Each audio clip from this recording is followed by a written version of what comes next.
Why study philosophy?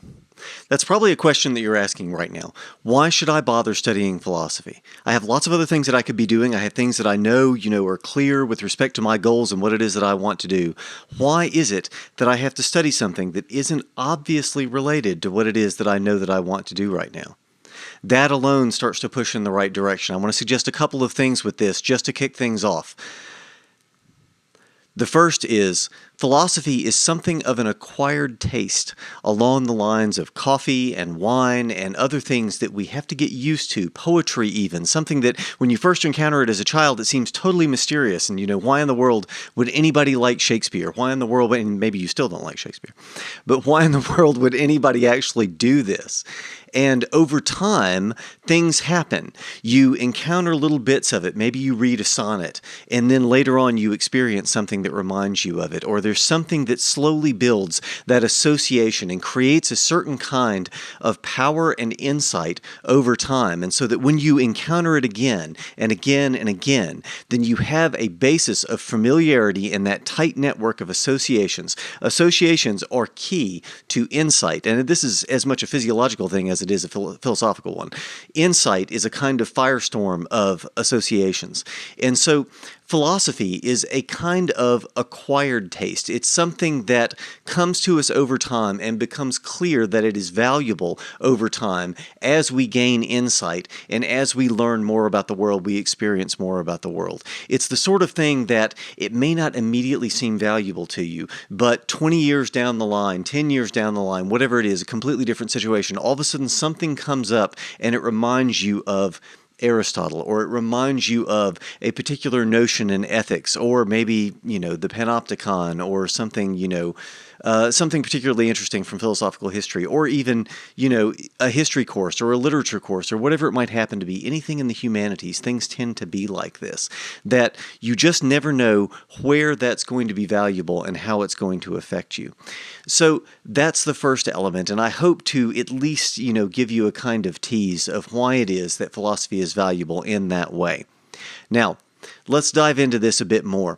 Why is it that philosophy seems like it's the kind of leftovers or the redheaded stepchild of the academic disciplines, in the sense that everybody else got the good questions, and then whatever's left over that nobody can answer, that's left to philosophy?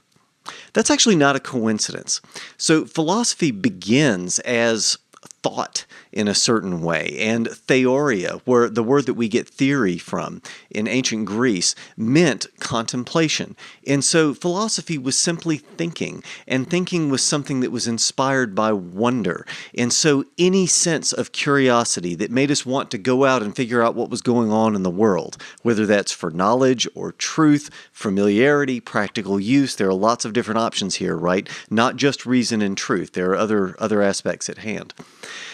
That was what philosophy was. And so if you did that in the service of biology and trying to understand how things flew through the air, and you would be doing natural philosophy. So this is nature, physis. Physis is the word in ancient Greek that means nature. It's the word that we get physics from. And so physics as a discipline was a spin-off of philosophy. And all of the disciplines, in many respects, really were spin-offs of philosophy. So when someone like Isaac Newton was writing, he would have been a natural philosopher. Nobody knew what a physicist was. Einstein complained of this even in the beginning of the 20th century, that nobody knew what a physicist was. We didn't know what to do with them. What were we going to, make of somebody who was a physicist? At that time, it made more sense to call yourself a mathematician. Now, flash back to Galileo's time a few centuries before, and Galileo had a post as a mathematician. He was a professor of mathematics, but that wasn't really good enough. He wanted to be a professor of philosophy because it was much more prestigious, and it also paid about 10 times as much. So it's something that I think it's easy for us to forget, especially now, what the history of philosophy was, so that people who are doing good, rigorous science, especially in the name of something like psychology, let's say, it's easy for us to forget that psychology is a young discipline. It's something that really hasn't been around that long. One of its founding fathers, William James, was working 150 years ago. Late 1800s. This is not that long ago. And So this came out of, and what was recognizably psychological to us in the earlier writings was clearly the province of philosophy, and these people would have thought of themselves as philosophers. David Hume certainly thought of himself as a philosopher, even though he was writing much of what we would consider today to be psychology. So that, I think, is kind of interesting and is a jumping off point. Now, let's continue with this. What is philosophy? Is there a certain, boundary to where we can say this is philosophy and everything outside of that is non-philosophical? You actually hear this in some circles now, and I think with some amusement you have people trying to defend that this is the case, that there are certain things that are philosophical and then there are other things that are not properly the province of philosophy. I think it's really, really hard to defend. So let's just take a look, for instance, at the beginning with the word. So philosophy comes from the ancient Greek, philosophia. Now, philosophia, oftentimes, if I have a subject that I'm going to study, like biology, I can take the word apart and say that's bios and logos. Well, bios means life. Logos, reason, logic, word, speech, story. There are some other connotations that are not as easy. But nevertheless, so study of life, that's often the way that we hear it. So it helps with something like biology. And when people go into a history class, everybody sort of knows what history is. Before Livy, I don't know if they would have known, but we'll go there later. So with philosophy, knowing what the word philosophy means, philia, friend of or lover of, Sophia, wisdom.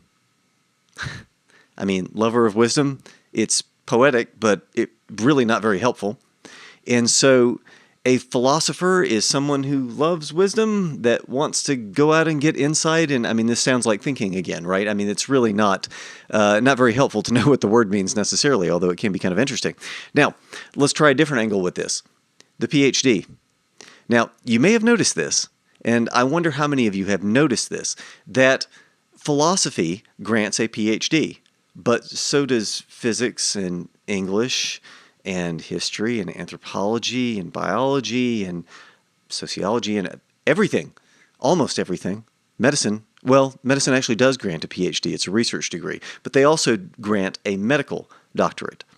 And oftentimes when we hear people, say, oh, this is Dr. So-and-so. I introduce myself as Dr. Johnson. And you might think, oh, doctor, okay, well, what kind of medicine do you practice, And some of us in academia have these little coffee mugs that say, not a real doctor, which is funny because the word doctor itself comes from the Latin, docere or doceo, which oftentimes you have the, first person indicative in the dictionaries. And so doceo means I teach. And so docere, to teach. So a doctor, the ending there simply means the male form of, is just someone who teaches. So literally a teacher. So a doctor is a teacher. Well, all of a sudden at that point then, it makes it look as though the medical doctors are the ones that have the wrong label. It makes perfect sense for someone in academia to be a doctor if doctor simply means teacher. So that is kind of interesting. But why is it then that all of the other disciplines grant doctorates in philosophy? So you become a teacher of philosophy. Well, that makes a good deal of sense given the background that I had just given you, right? So if all of the other disciplines are spin-offs of philosophy, which is thought, contemplation in a certain way, writ large, then it makes sense for all of them to grant degrees in philosophy, insofar as that is their heritage. And academia tends to be very traditional. Academia in the university system goes back at least 1,000 years, where we have, the universities of Paris and Oxford. But realistically, even further than that, academia, the word academia comes from academy. So academy was the name of Plato's school. Now we're talking almost 2,500 years ago. So long, long history to this. It makes sense in light of that history for all of the disciplines to practice philosophy, even if today people often wonder, why am I getting a degree in philosophy? I'm studying, physics, or I'm studying history or something of the kind. Hopefully that helps, and hopefully it makes a little bit more sense.